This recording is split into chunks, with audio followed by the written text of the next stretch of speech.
So we are starting up with the chapter of cost of capital. हाँ जी, ये जो cost of capital का chapter है ये हमारे फाइनेंशियल मैनेजमेंट का one of the most basic chapter है, क्योंकि इस चैप्टर के अंदर हम लोगों ने कई सारी ऐसी बातें सीखनी है जो हमारे को पूरे फाइनेंशियल मैनेजमेंट में काम आती हैं. Very important chapter as such. और आज हम इसका सिर्फ बेसिक इंट्रोडक्शन डिस्कस करेंगे. देखिए जी, जब भी आप कोई चीज लेने जाते हैं बाजार में तो उसकी कोई कॉस्ट होती है. May be like you are purchasing some vegetables, so that is having cost, right? You are purchasing some toys, then you have a cost. Similarly, when you are going to have capital, then you have to have cost. Obviously, आप किसी से किसी का पैसा मांग रहे हैं कि आप मेरी कंपनी में अपना पैसा लगाइए, तो आपको क्या लगता है वो फ्री में दे देगा? ठीक है, आप ले जाओ जी, आप ही का पैसा अपने पास रखो. नहीं, ऐसा नहीं होने वाला है. जब भी वो आपको कुछ पैसा देगा, maybe in the form of share capital और maybe in the form of loan और व्हाटएवर, जिस भी फॉर्म में वो आपको पैसा देगा उसके अगेंस्ट वो कुछ ना कुछ रिटर्न्स एक्सपेक्ट जरूर करेगा. He will always expect some return out of it, right? वो रिटर्न की एक्सपेक्टेशन कॉस्ट ऑफ कैपिटल है. आई रिपीट, वो रिटर्न की एक्सपेक्टेशन कॉस्ट ऑफ कैपिटल है. So what is cost of capital? It is a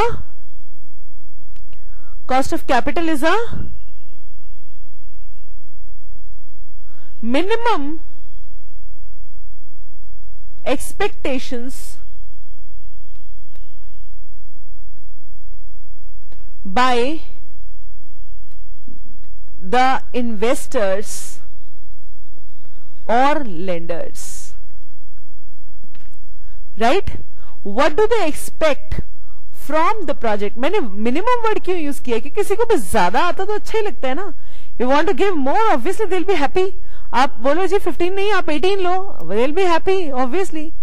but जो कम से कम वो एक्सपेक्ट करते हैं कि हाँ जी हमें इतना मिले तो हम आपको पैसा दे देंगे, that is called as minimum expectation. Now what do you think कि लोन के ऊपर कितना आपका एक्सपेक्टेशन होता है? लोन के ऊपर क्या एक्सपेक्ट करते हैं? मैम आप बिल्कुल ठीक कह रहे हैं. Expectation on loan is interest. आप किसी से अगर लोन लेते हैं तो he expects interest out of it, right? Suppose you are taking the money in the form of shares. If he is taking the money in the form of shares, then he will be taking dividend out of it. What he'll be taking is, he'll be taking dividend out of it. So, इन दोनों को मिलाकर जो हमने कहा, that is my cost of capital. Right? मैं कोशिश करती हूं हमेशा कि आप लोगों को कभी भी फॉर्मूलाज ना रटने पड़े. You have to understand the concept and you are able to develop the concept and the formulas on your own. इसीलिए इस कॉन्सेप्ट को हम थोड़ा सा और डिटेल में लेके जा रहे हैं. मैं एक छोटा सा क्वेश्चन बना रही हूं, राइट? तो सपोज करिए, अच्छा पहली बात, before starting the question let me tell you, this cost word is indicated with K, right? This cost word is indicated by K. So that means if I talk about cost of debt, I will be saying K D.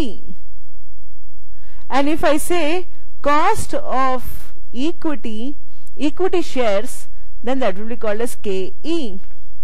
And then suppose करिए there is some preference shares also, then whatever demand they'll be having in the form of their dividend, that is KP. That is called as what? KP. And इसके अलावा जैसे suppose करिए कि मैं share holder को बोलती हूँ कि भाई देखिए इस बार आपको जो हमने अर्न किया है वो आपको हम डिविडेंड के फॉर्म में दे रहे हैं. ठीक है, they are very happy. But suppose हम उनको बोलते नहीं, इस बार ना हम आपको डिविडेंड के फॉर्म में नहीं देंगे, इस बार हम रिजर्व्स रख लेंगे. तो शेयर होल्डर फटाक से एक बात बोलेगा, जो आप मुझसे रिजर्व के फॉर्म में आप मेरा पैसा रख रहे हो उसके अगेंस्ट मुझको कितना मिलेगा? ऑब्वियसली शेयर होल्डर की एक्सपेक्टेशन तो वही है ना.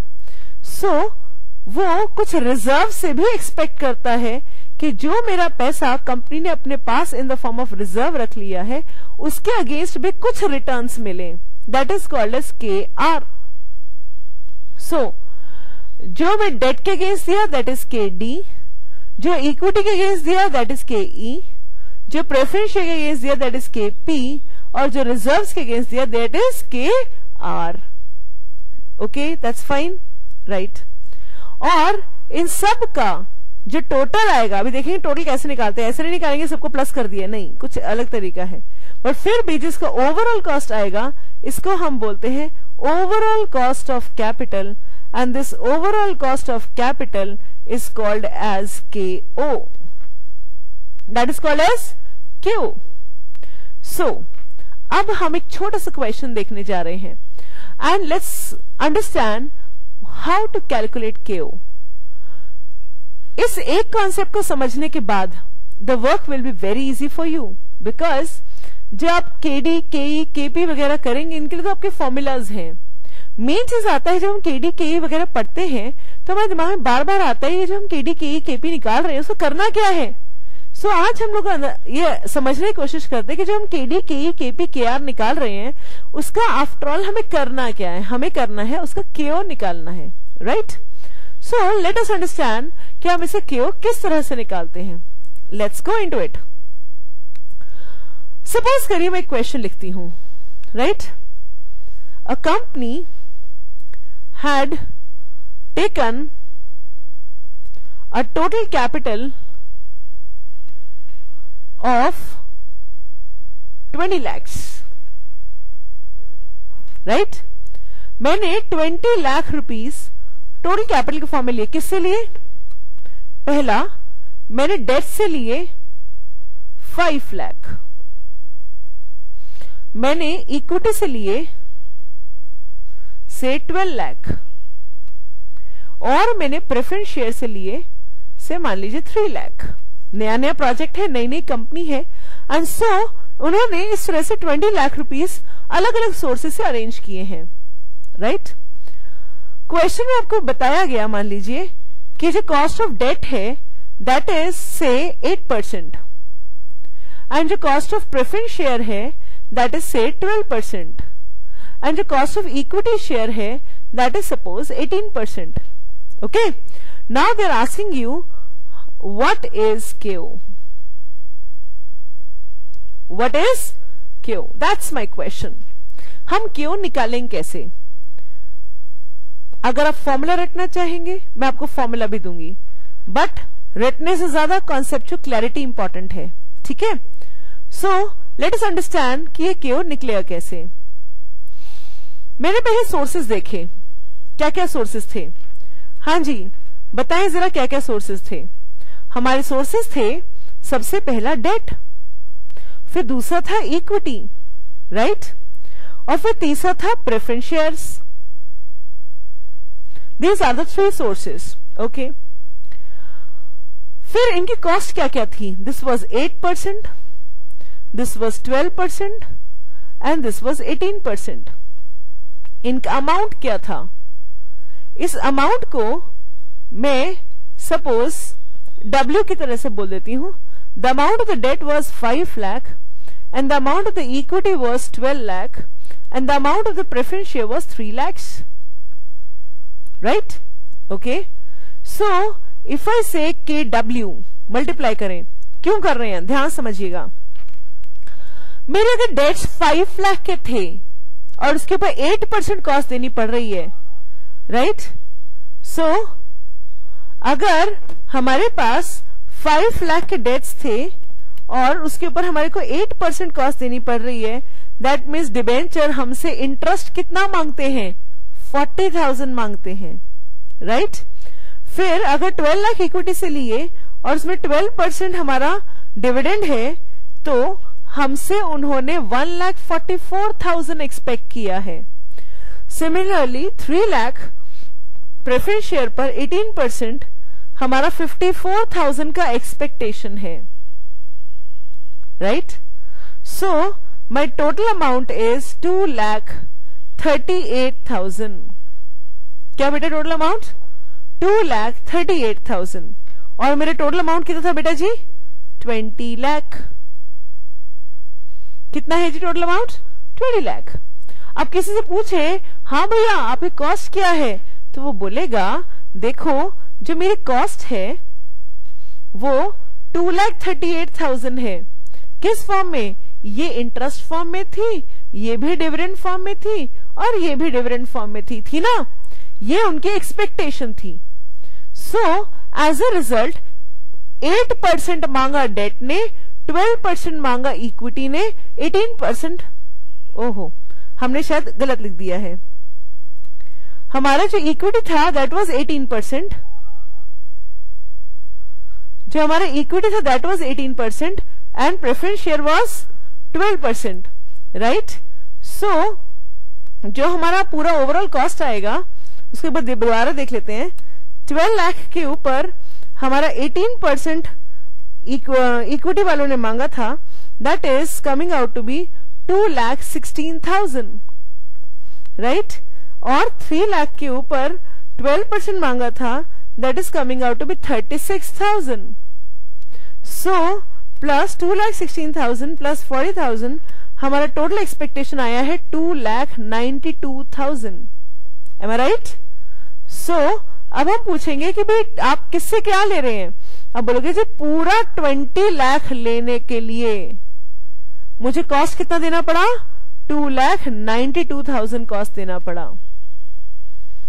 If I borrow 20 lakh from people, then I have to give them 2,92,000, right?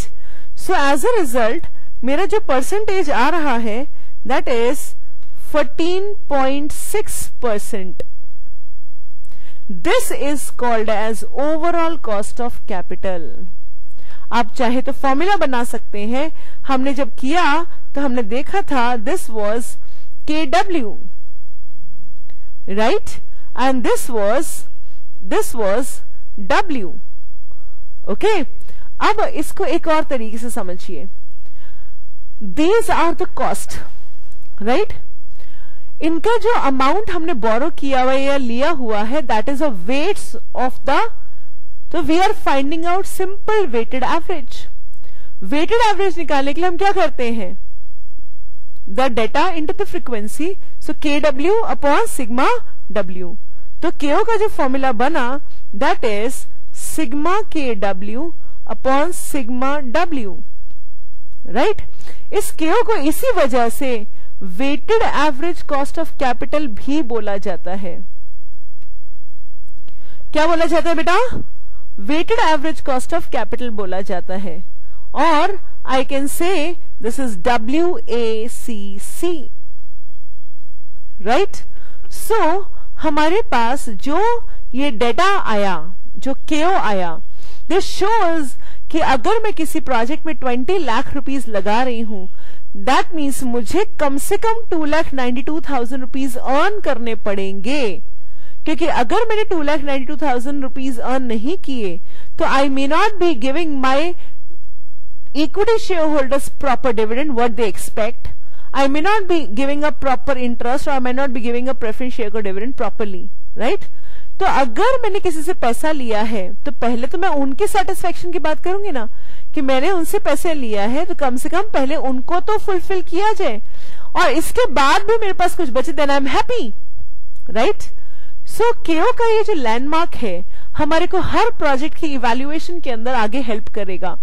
क्योंकि मैं किसी भी प्रोजेक्ट को अगर इवैल्यूएट करती हूं तो उसके लिए मेरे को हमेशा ध्यान रखना है that the KO is basically the minimum cost that is given to the people whom you are taking the funds. Thank you.